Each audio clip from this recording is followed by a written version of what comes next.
¿Qué fue lo que pasó con el petrograbado del Santa Cruz? Inicialmente recibimos una llamada de urgencia al Departamento de Protección al Patrimonio Cultural de la intervención accidental de un petrograbado en un espacio público. ¿Qué es el petrograbado en sí? Es una piedra milenaria que ha estado ubicada en Santa Cruz, en ese bosque tropical seco, recibiendo todas esas inclemencias del clima caliente, frío, lluvias, etcétera, etcétera, etcétera. Nos topamos con un petrograbado que había sido intervenido por dos tipos de pinturas, una acrílica y otra oleosa, en casi el 90% de la superficie. A pesar de que es una roca muy dura, en su superficie va creando una meteorización que también narra la historia de ese bien cultural. Forma parte de la Gran Nicoya y posiblemente fue hecho entre el año 300 y 1500 después de Cristo.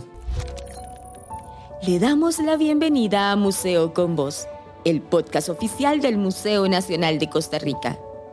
En cada episodio le llevaremos por un viaje a través de los pasillos del museo y más allá. Descubriremos la fascinante historia, el patrimonio cultural, la arqueología, museología y la rica herencia de las personas que habitamos en Costa Rica. En esta primera temporada nos adentraremos en el tráfico ilícito de bienes arqueológicos. Descubriremos las historias detrás de la lucha por proteger nuestro patrimonio cultural.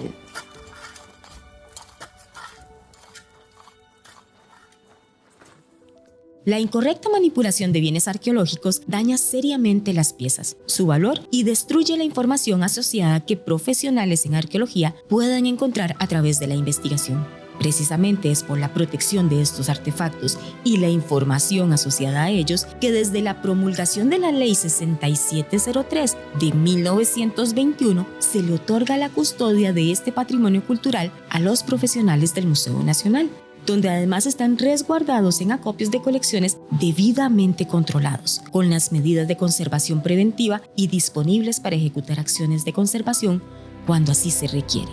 Leifer Castro trabaja en el área de conservación y restauración del Departamento de Protección del Patrimonio Cultural y fue una de las personas encargadas de poner en valor el petrograbado de la Cruz de Guanacaste. Leifer, ¿cuánto tardó la restauración de este petrograbado de la Cruz? Bueno, el proceso de restauración es bastante interesante.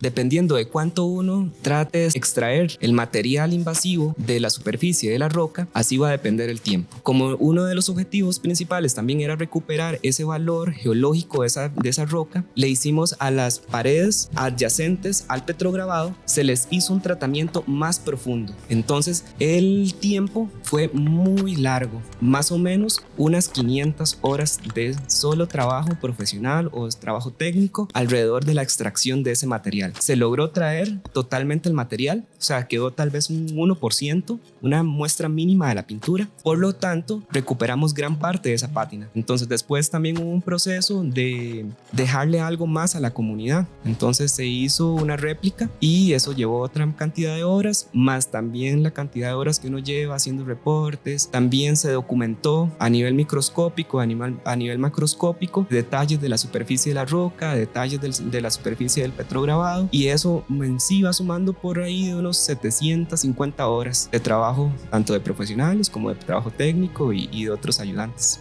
Leifer, me hablaste de una réplica. Esto es para ponerlo en la comunidad y que lo puedan tocar. Exactamente. Bueno, en lo personal a mí me da mucha curiosidad cuando yo veo un petrograbado de llegar y tocarlo. Y hemos visto que en algunos espacios públicos eso es lo primero que hace la gente. El bien cultural no es conveniente estarlo tocando tanto porque le trasladamos aceites, hongos, bacterias y qué sé yo. Entonces vamos agregando. Por ejemplo, nosotros como seres humanos somos un factor de deterioro de todos esos bienes culturales, tanto históricos como arqueológicos. Previendo eso que va a suceder en los espacios públicos y también buscando ser inclusivos para las personas que no son videntes y que puedan llegar y tocar y palpar, creamos una reproducción en acrílico. Y decime una cosa, todo este proceso de restauración, ¿qué tan caro salió? Bueno, como ya mencionamos, son alrededor de unas 750 horas. Si las multiplicamos por las horas profesionales y técnicas, más o menos va saliendo en unos 2 millones de colones. Aparte de eso están los traslados. Se tuvo que hacer el traslado del petrograbado a Pavas, donde se ubica la sección de restauración y el departamento de protección. Se hizo un primer traslado y se hizo el segundo traslado, que fue la devolución. Se han hecho talleres en torno al petrograbado, ¿verdad? Para fomentar el valor cultural entre la gente de esos bienes. bienes. Entonces sí, estamos hablando de que esta restauración puede costar alrededor de unos 4 millones de colones. Hablemos entonces de la conservación y la restauración. Isabel Medina es antropóloga y conservadora, con más de 30 años de experiencia. Trabaja en la Escuela Nacional de Conservación, Restauración y Museografía, en CRIM, del Instituto Nacional de Antropología e Historia, INAH de México. Y desde el 2017 es asesora del Museo Nacional de Costa Rica en la conservación y restauración de los sitios arqueológicos con esferas de piedra que se encuentran en el Pacífico Sur de Costa Rica. Isabel, ¿cuál es la diferencia entre conservación y restauración? Lo que te puedo contar es que, la conservación y la restauración han cambiado mucho en su definición y conceptualmente. Hoy en día, la mayoría de los conservadores lo que buscamos con la conservación es la preservación de los valores estéticos, históricos, arqueológicos y también sociales para su transmisión en las generaciones presentes y las futuras. En general, la conservación se considera como una disciplina amplia e implica diferentes tipos de conservación, como la conservación preventiva, la conservación directa y la restauración. Básicamente, la diferencia podría ser que la conservación lo que busca es mantener esos valores y la restauración hacer accesibles esos valores, y para eso de alguna manera busca hacer legible los mensajes y los valores implícitos, mejorar la lectura, y en muchos casos pues tiene que ver más con los valores estéticos, ¿no? Isabel, ¿y cuáles son esas acciones principales que hacen los museos para conservar? Bueno, los museos hacen muchas acciones, ¿no? La primera es resguardar a los objetos, mantener un registro sobre ellos y proporcionar un servicio pues público al mostrar las colecciones. Pero digamos que en el ámbito de la conservación hay como diferentes grados de intervención. Un primer ámbito es la conservación preventiva. Entonces, en la conservación preventiva lo que buscamos es crear medidas que no sean intrusivas en los bienes para mantener y preservar los valores. Y estas acciones generalmente tienen que ver, por ejemplo, con el control de los riesgos, con el control de las condiciones ambientales, con el manejo de las piezas, con evitar que haya contactos que puedan dañarlos, evitar accidentes, etcétera. O sea, son de alguna manera todas las acciones que realizamos y que no intervienen directamente en el objeto, pero que permiten crear condiciones para que la materialidad del objeto y sus valores se mantengan. Son acciones básicamente de cuidado, de preservación y de mantenimiento. Los museos también hacen conservación directa, tienen profesionales que se dedican a esa conservación directa, y estas sí son medidas intrusivas que inciden en los materiales de la obra y que tienen un impacto en los valores de las piezas. Hay criterios específicos como la mínima intervención, el uso de materiales compatibles, y en general abogan a crear una estabilidad y mantener la integridad y la autenticidad de los objetos con tratamientos reversibles, retratables, y también, como decía, se hacen procesos de restauración. Estos procesos de restauración pues son lo que permiten hacer legible a la obra, recuperar su integridad. Y bueno, tenemos una frase que decimos que la intervención llega hasta la hipótesis, porque en todos los procesos, conservación preventiva, conservación directa y restauración, lo que se busca pues es el respeto pues al bien cultural y a sus valores.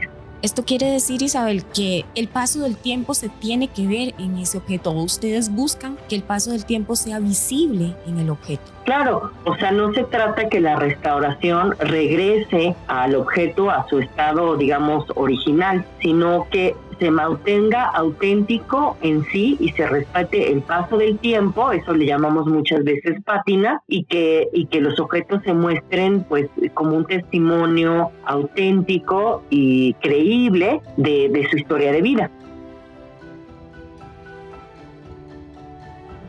El Museo Nacional recibe por año un promedio de 2.100 piezas arqueológicas provenientes de entregas voluntarias, repatriaciones, decomisos o investigaciones de profesionales en arqueología. Leifer, quisiéramos saber, ¿todas las piezas que ingresan a los acopios de colecciones deben ser restauradas? Qué buena pregunta, porque en realidad el proceso de restauración no es tan simple, es un proceso complejo que lleva la intervención de un equipo interdisciplinario de personas, tanto de arqueólogos como también científicos. En este caso, en nuestro país, a los que tenemos formación artística en pintura, en escultura, ponemos nuestros criterios y generamos una estrategia tanto de conservación como de restauración de esos bienes culturales. No es que entra así porque así y que se va a restaurar, sino que se genera primero una estrategia. ¿Por qué se hace una restauración? Bueno, únicamente se hace una restauración cuando el bien cultural está en riesgo de desconsolidación, en riesgo de pérdida, o sea que si no lo intervenimos dentro de unos 20, 30 años en el futuro, ya no va a existir nada de ese bien. ¿Y qué principios debe de tener la correcta restauración de un bien patrimonial? Bueno, un principio muy interesante es la no reinterpretación del bien. Nosotros no podemos recuperar el valor cognitivo que tenía esa obra arqueológica en un sentido rituálico, por ejemplo. Se trata de conservar el bien tal cual. Y entonces hay muchos principios éticos que guían, por ejemplo, la reintegración de un color. No se trata de incluso borrar esa huella histórica que tiene el bien en sí, sino más bien de conservarla, de que la persona que esté viendo ese objeto vea el pasado y no un presente reinterpretado y con un discurso yuxtapuesto que me va a torcer o manipular, digamos, la lectura de ese objeto. ¿Cuánto daña, Leifer, el mal manejo y almacenamiento inadecuado de las piezas al patrimonio? Daña bastante. Imagínense un textil que está sometido a cambios de temperatura drásticos y para variar hay polvo y para variar hay humedad. Entonces lo que pasa a niveles microscópicos es que ese polvo con esa expansión que crea, digamos, como el respirar de la humedad y la temperatura, sube la temperatura, baja la temperatura, también expande y contrae los tejidos, y el polvo tiene unas cuestiones que se llaman silicatos, que son como pequeños vidriecitos que van desconsolidando los tejidos. En otros casos, por ejemplo en el caso de la cerámica, lo que se va haciendo es que se van generando microorganismos alrededor del objeto y también unas pátinas blancas que se le van haciendo también a los bienes. En otros casos, por ejemplo en los petrograbados, una mala conservación de ese tipo de humedad y temperatura, estar expuesto totalmente a la lluvia y a esa inclemencia del tiempo y así va a acelerar los procesos de meteorización sobre las piedras y entonces vamos a tener una pérdida considerable de lo que era un petrograbado, ¿verdad? Que además que los petrograbados no son bajos relieves, son petrograbados, es un grabado porque tienen menos de 1 centímetro de profundidad, entonces son superficies muy superficiales y de hecho ya existen pérdidas de petrograbados importantes en nuestro país. El 12 de marzo del 2024, el Museo Nacional recibió 395 piezas que se encontraban en consulados de Costa Rica en Estados Unidos. Algunas de ellas habían estado en ese país desde 1980, cuando aún no había entrado en vigor la Ley 6703, que prohíbe la exportación de bienes arqueológicos. Se estima que desde 1986, Costa Rica ha repatriado cerca de 3.281 bienes arqueológicos, algunos producto de decomiso y otros tantos por entregas voluntarias. El Ministerio de Relaciones Exteriores y Culto, con el apoyo del Museo Nacional, han llevado a cabo esta labor. El Departamento de Protección del Patrimonio Cultural es el encargado de apoyar a las delegaciones diplomáticas en la identificación de los bienes, asesorar en cuanto a la legislación del patrimonio, preparación de documentos para el traslado de los bienes y cuando estos llegan al país, en la recepción, custodia y conservación de estas piezas. Cleria Ruiz es arqueóloga y curadora de la colección arqueológica del Departamento de Protección del Patrimonio Cultural del Museo Nacional de Costa Rica. Cleria, cuéntenos primero, ¿cuáles son esas funciones del departamento? El departamento cumple con varias líneas de acción. Una es el manejo de colecciones. ¿Qué es esto? Es desde la recepción de los bienes, verificar que sean bienes arqueológicos, que si son bienes históricos tengan el adecuado estado para recibirlos. Por ejemplo, un bien muy dañado no le sirve al museo. Como se ha hablado de la conservación, es muy importante asegurarnos que estos bienes que ingresan sirvan para el futuro o que no estén representados dentro de las colecciones. Una vez que este bien ingresa, tenemos toda la parte del registro, inventario, toda la documentación, la investigación que se pueda hacer de él, crear bases de datos con toda esta información, toma de fotografías, medidas. Tiene que ver también con la parte de acceso para los investigadores o para hacer exhibiciones, y la sección toda de conservación y restauración de estos, es decir, que tenga las condiciones adecuadas en depósito y las condiciones adecuadas durante la exhibición. También tenemos otra parte que es como la parte más legal, que a veces la gente no entiende o no comprende que la legislación le encomendó al museo lo que es el trabajo con atención de denuncias por comercio ilícito. O sea, los oficiales de policía, por ejemplo, o los investigadores de OIJ no son arqueólogos, entonces para ellos es muy difícil saber si la pieza es una pieza original o es una artesanía. Entonces nosotros le damos ese apoyo técnico para la identificación. También los acompañamos cuando se coordina durante la investigación o como depósito judicial cuando las piezas son decomisadas. Funcionamos también como peritos para la corte. Otra parte importante de esto es la parte de prevención. Entonces colaboramos con la formación, por ejemplo, a los guías de turismo o a los policías para la parte de sensibilización, para que entiendan no solo cuáles leyes protegen el patrimonio, sino la importancia de proteger este patrimonio. Y la tercera, que es una obligación que nos da la legislación, es el registro público, es decir, el inventario de todas aquellas colecciones que se registraron a partir de la ley 6703 en 1982 y que están en manos privadas. No es que ellos sean los dueños, sino que ellos tienen una custodia. De hecho, la gran parte de estas personas pues ya han fallecido y esas colecciones ya han entrado al museo, pero tienen este número de registro. Cleria, ¿y cuántas colecciones tiene el museo?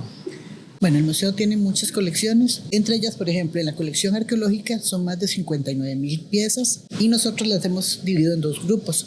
Las de arqueología sin contexto, que son más de 36,000 bienes que llevamos registrados, con fotografía, identificados, y la otro gran conjunto son las de arqueología con contexto, es decir, de las piezas que vienen producto de investigaciones arqueológicas. Y en estas tenemos en artefactos al momento registrados 22,970 y alrededor de 15,000 cajas con materiales fragmentarios. Y en la parte histórico, que son una gran diversidad de bienes posteriores a la conquista, tenemos más de 43,000 bienes. De esto tenemos, por ejemplo, 1,498 objetos de arte, tenemos 391 bienes de mobiliario, como mesas, sillas, armarios. En textiles, que va desde manteles, blusas, todo lo que tenga de un formato de textil, tenemos casi 4,000. Y, por ejemplo, en herramientas de trabajo, que a veces la gente no dimensiona que el museo tiene ese tipo de objetos, como martillos o agujas, en estos tenemos más de 2,000 bienes. Cleria, y cuando se reciben estos bienes, ¿cuál es el proceso que sigue esa colección una vez que ingresan a los acopios?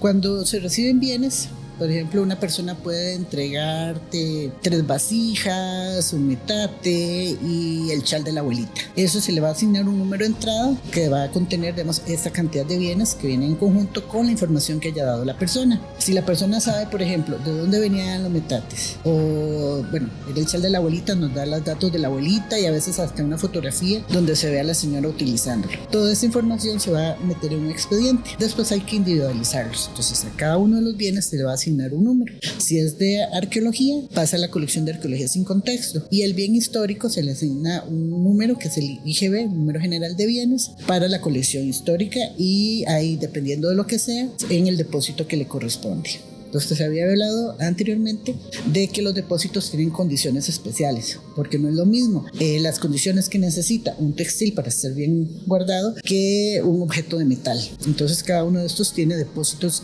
diferentes. Una vez que se hace esta individualización, pasa la parte de registro, es el inventario, asignarle un único número, como decir el número de cédula. Si por alguna razón este bien deja de ser parte de la colección del museo, ese número no se repite, muere con el bien. Otra parte de lo que se hace es la parte de investigación, o sea, los bienes quedan, una vez registrados en el inventario, quedan de acceso para un investigador. Si el investigador descubre cosas, información, esto se va agregando a la información del bien. Si fue parte de una exhibición, esto también queda parte como de esa historia de ese bien. Y tenemos toda la parte de una vez que se queda en el depósito de colecciones, pues no simplemente, como a veces la gente piensa, como como en las tumbas estas grandes de Indiana Jones o de películas de Expedientes X ahí en cajas almacenadas, gigantesco no, ellos están en depósitos, se están consultando, se está revisando que no se les vaya a formar un hongo, que alguien lo vaya a consultar, digamos, ellos no es que mueren ahí, sino que ellos siguen teniendo una vida activa según digamos, los intereses o las cosas que se esté investigando o se vaya a exhibir en ese momento. Claria, es que hay gente que dice que en el museo guardan las cosas. Contanos cuáles son las diferentes vocaciones que tienen los objetos patrimoniales.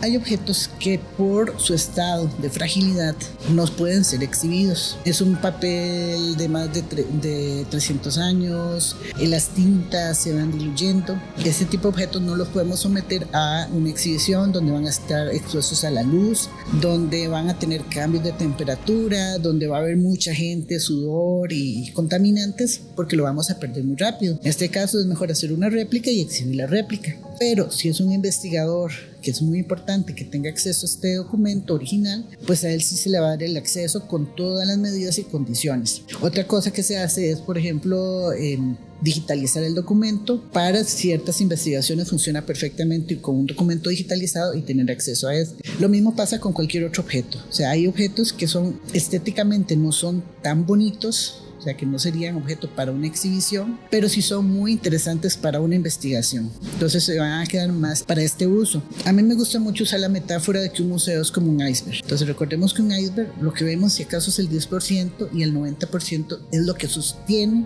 esa puntita que vemos. Pues lo mismo en los museos, y no solo en el Museo Nacional, sino en general en los museos, la mayor parte de la colección no está a la vista del público. ¿Por qué? Porque es parte de investigaciones. Si no investigamos nuestras colecciones, pues qué información le vamos a ofrecer al público, ¿no? Hay que seguir investigando y trabajando con ellas. Otras, como les mencionaba, por su condición no pueden ser exhibidas porque se destruirían. Tenemos algunos objetos de textil, por ejemplo, que fueron exhibidos por 20, 30 años y ahora manipularlo es muy, muy riesgoso porque las fibras se deshacen casi.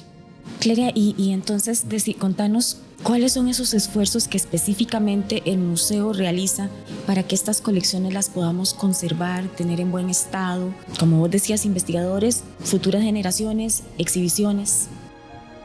Bueno, uno es una gran inversión que hizo el Museo Nacional fue construir la sede de Pavas, que es un espacio donde se crearon estos depósitos con condiciones especiales para cada colección. Pues bueno, ahora estamos en un punto en que ya estamos llegando como al tope de crecimiento y necesitamos crecer más en depósitos. Las condiciones ambientales pues han sido controladas, pero necesitamos seguir creciendo en esto. Las colecciones siguen creciendo y llegando más, entonces tenemos problemas a veces de espacio que se han ido solventando con la implementación, por ejemplo, de lo que son los archivos móviles, que son espacios que nos permiten almacenar en menor espacio más cantidad de bienes. Pero también se tiene que ver con la profesionalización de los funcionarios, con la capacitación.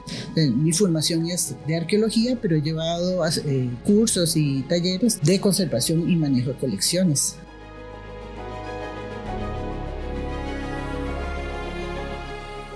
Desde el 2014, cuando la UNESCO declaró 4 sitios con esferas de piedra en el Pacífico Sur como Patrimonio Mundial, Costa Rica, a través del Museo Nacional, asumió el reto de conservar artefactos precolombinos en su sitio original. Ante el faltante de profesionales en esta materia en nuestro país, el gobierno de Costa Rica firmó una alianza con México para que profesionales de la Escuela Nacional de Conservación, Restauración y Museografía del Instituto Nacional de Antropología e Historia de México realizaran temporadas de campo en Costa Rica, específicamente en las esferas que se encuentran en los sitios Patrimonio Mundial, donde, además del proceso de restauración, se capacitara personal para conservar las esculturas de piedra y las esculturas asociadas a ellas. Es dentro de este proyecto que se restauró en el 2019 la esfera precolombina más grande encontrada hasta ahora en Costa Rica, conocida como El Silencio. Isabel Medina, arqueóloga y restauradora del ENCRIM, fue la representante de México en el equipo que trabajó esta esfera. Isabel, bienvenida nuevamente. ¿Cuáles son los retos de la restauración in situ? Bueno, En realidad, o sea, cada ambiente de donde se hace procesos de conservación y restauración tienen un reto. O sea, realizar intervenciones en un museo tiene sus retos. Muchas veces tenemos salas donde se exponen las piezas y hay el público. Pero cuando estamos in situ, lo que tenemos que considerar es que estos bienes mantienen una integridad con los sitios arqueológicos. Entonces no podemos pensar en las piezas como aisladas, sino que son parte pues de un contexto arqueológico en donde pueden haber diferentes estructuras arquitectónicas y tenemos que pensar de manera integralmente. También hay que considerar que están en un ambiente y a diferencia de un museo o de una iglesia, ese ambiente pues lo podemos cambiar muy poco y esos ambientes pues generalmente aceleran ciertas alteraciones. Un ejemplo pues muy patente es pues el que existe en el sur de Costa Rica, que es una zona tropical húmeda donde hay lluvias, donde hay inundaciones y entonces los restauradores lo que tenemos que hacer es de alguna manera pues trabajar en estos ambientes y comprender cuáles son los procesos de alteración y poder manejar estas alteraciones. La otra cosa es que el ambiente natural generalmente es más agresivo que un ambiente de un museo donde se controla por conservación preventiva el ambiente, donde se puede tener de alguna manera mayor control sobre las condiciones en las que está el objeto y en estos casos pues cuando se trabaja en estas áreas alejadas pues es muy importante generar dinámicas de mantenimiento continuo. No quiero decir que en el museo no se tengan que hacer, pero en el ambiente in situ, pues es mucho más importante hacer monitoreo y hacer mantenimientos conjuntos. Desde el aspecto logístico, pues verdaderamente trabajar in situ, pues es una gran aventura, porque generalmente están en zonas alejadas, donde no hay necesariamente, por ejemplo, electricidad o donde no hay luz. Entonces eso significa que el restaurador tiene que de alguna manera trabajar a veces en condiciones pues un poco extremas, no cómodas, sujetas a lo que sucede en el ambiente. Sin embargo, yo puedo decir que realmente la conservación in situ es uno de los lugares que representa mayores retos, mayores desafíos, pero también mayores satisfacciones y donde los grupos de trabajo pues generan relaciones humanas de mucha solidaridad y además donde se viven pues realmente las aventuras más satisfactorias y hermosas de la conservación.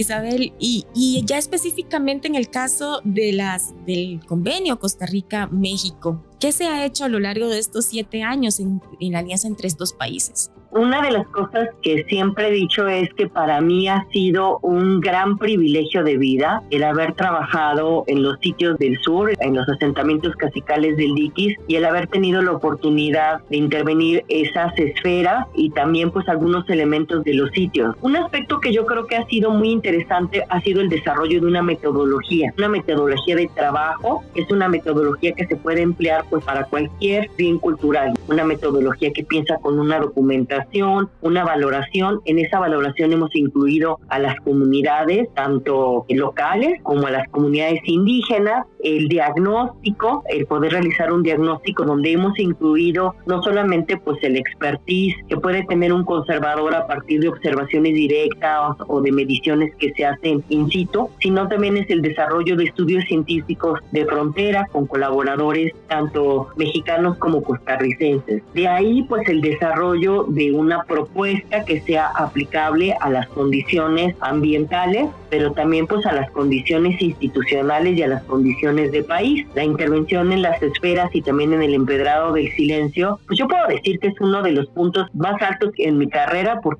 el privilegio de poder simplemente tocar estos objetos y de colaborar para que puedan pues subsistir y pasar el tiempo, el realizar acciones de monitoreo en cada temporada que vamos y adicionalmente a esto hacer acciones de difusión, de divulgación. De esto tengo que decir que yo he aprendido más del Museo Nacional que lo que había aprendido en toda mi carrera, porque el museo tiene un equipo impresionante de trabajo de divulgación y difusión que ha sido para mí un entrenamiento, y también lo que se decidió desde el principio, que todo nuestro proceso de conservación iba a ser pues un proceso participativo en el que iban a de alguna manera tomar parte las comunidades locales y sobre todo las comunidades indígenas, y con la que hemos tenido mucho contacto pues ha sido pues la comunidad indígena Boruca. Entonces ha sido un paquete muy complejo donde pues se han cumplido cumplido pues estas 5 Cs, ¿no? La credibilidad, la conservación, la comunicación, la capacitación y la comunidad, ¿no? Y creo que esa es, al final de cuentas, la función del patrimonio y la función de la conservación, o sea, crear enlaces entre personas, pero también entre las comunidades que hoy en día gozamos de esos increíbles bienes culturales, y todas las personas que colaboramos, tanto profesionales como comunidades y públicos, en su conservación y transmisión, pues para muchísimas generaciones. A lo largo de los años, el Museo Nacional ha luchado por mejorar las condiciones en las que tiene sus colecciones, por capacitar al personal a cargo, de forma que este patrimonio, que es un legado de nuestros antecesores, tenga una larga vida y pueda ser estudiado y disfrutado por muchas generaciones más. La conservación preventiva no es una labor exclusiva de los funcionarios del museo. Los visitantes e investigadores son parte de esta conservación, al tratar los bienes con cuidado y respeto. No comer cerca de ellos, no apoyarse en las vitrinas, informar sobre algún cambio o mancha que detecten en los bienes. Si desea entregar piezas precolombinas o históricas, contáctenos. Escríbanos al correo patrimonio@museocostarrica.go.cr o a los teléfonos 2211-5850 o 2296-5724.